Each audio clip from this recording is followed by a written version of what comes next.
یہ ہے Raymond Davis, ایک ایسا نام جس نے 2011 میں پاکستان کو ہلا کر رکھ دیا، جس نے دن دہاڑے لاہور کی سڑکوں پر گولیاں چلائی، 2 پاکستانی مار دیے، تیسرا ایک بلیک SUV کی ٹکر سے ہلاک ہو گیا اور پھر گرفتار ہونے کے باوجود صرف 49 دن میں رہائی پا کر امریکہ واپس پہنچ گیا۔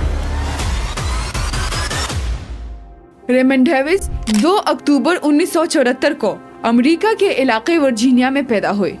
وہ ایک نارمل فوجی نہیں تھا بلکہ 10 سال امریکہ اسپیشل فورسز کا حصہ رہا۔ وہ افغانستان اور عراق میں بھی سیکیورٹی مشنز پر تعینات رہا۔ بعد میں اس کا تعلق بلیک واٹر جیسے کنٹریکٹر کمپنیوں سے رہا اور آخر میں وہ CIA کا خفیہ کنٹریکٹر بنا۔ یہ بات ابتدا میں کسی کو معلوم نہیں تھی، لیکن جیسے جیسے حقیقت کھلتی گئی کہانی مزید خطرناک بنتی گئی۔ ریمنڈ ڈیوس 2010 میں لاہور آیا۔ اسے امریکن قونصلیٹ کے تحت ٹیکنیکل سٹاف ظاہر کیا گیا، لیکن حقیقت یہ تھی کہ وہ CIA کا فیلڈ آپریٹر تھا۔ وہ لاہور میں ڈرون نیٹ ورک سے متعلق معلومات جمع کرتا تھا۔ مخصوص مدارس اور گروہوں کی نگرانی اس کے مشن میں شامل تھی اور وہ ایمرجنسی ہتھیاروں اور لاگ ان مشن پر بھی کام کر رہا تھا۔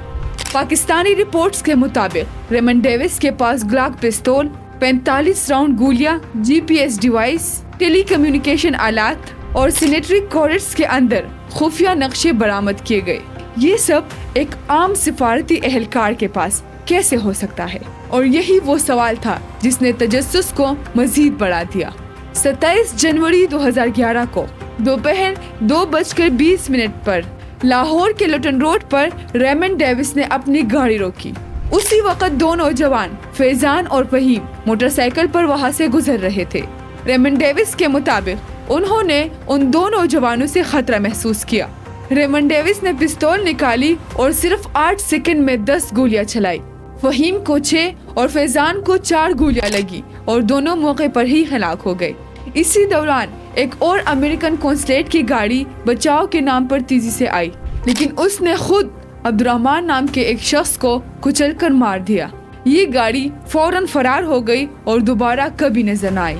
یہ پاکستان کی تاریخ کا پہلا موقع تھا کہ ایک CIA آپریٹر کو رنگے ہاتھوں پکڑ لیا۔ پولیس نے ریمنڈ ڈیوس کو حراست میں لے لیا اور اس کے پاس سے غیر قانونی اسلحہ، بغیر اجازت نقشے، سیٹلائٹ کمیونیکیشن آلات اور CIA کی طرز کا ایک سکیننگ نائف ملا۔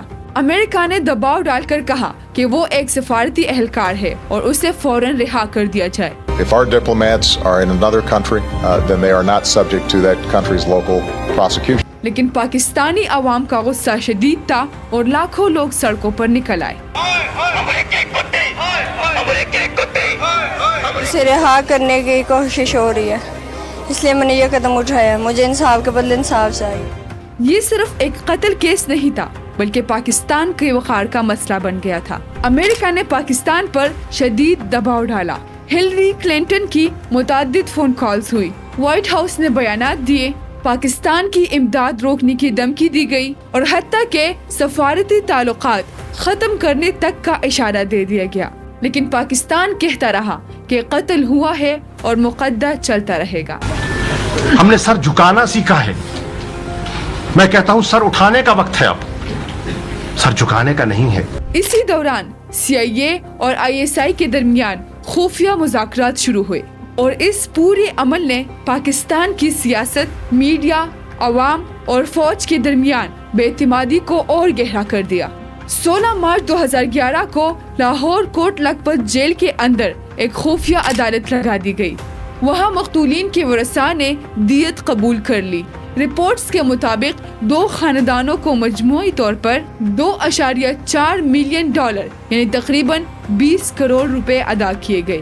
صرف 30 منٹ کی کارروائی میں ریمنڈ ڈیوس قتل اور غیر قانونی اسلحے کے مقدمات سے بری ہو گیا اور فوری روانگی کا حکم جاری ہو گیا۔ چند گھنٹوں کے اندر وہ ایک خصوصی طیارے کے ذریعے پاکستان سے کابل نکل چکا تھا۔ یوں صرف 49 دن میں ایک سفارتی طوفان ختم ہو گیا، لیکن سوالات برقرار رہے۔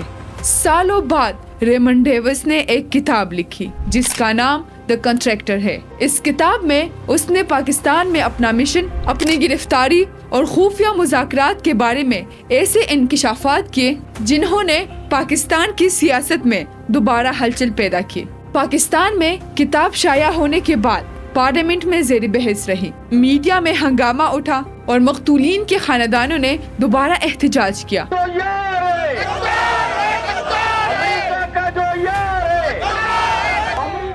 اس سے یہ ثابت ہوتا ہے کہ ریمنڈ ڈیوس کا کیس تو ختم ہو گیا، لیکن اس کا زخم آج بھی تازہ ہے۔ آخر میں یہ سوال باقی رہ جاتا ہے کہ ریمنڈ ڈیوس اصل میں تھا کون؟ کیا وہ ایک سفارتی ملازم تھا، ایک CIA کا ایجنٹ، یا پاکستان کے اندر ایک خفیہ آپریشن چلانے والا شخص؟ آج تک اس سوال کا جواب راز میں ہی ہے، لیکن ایک بات یقینی ہے کہ اس نے پاکستان اور امریکہ کے تعلقات کو ہمیشہ کے لیے بدل دیے۔ ریمنڈ ڈیوس ایک ایسا نام ہے جس کے پیچھے سفارتکاری بھی ہے، جاسوسی بھی، اور وہ سچ بھی جو اب تک پردوں کے پیچھے ہے۔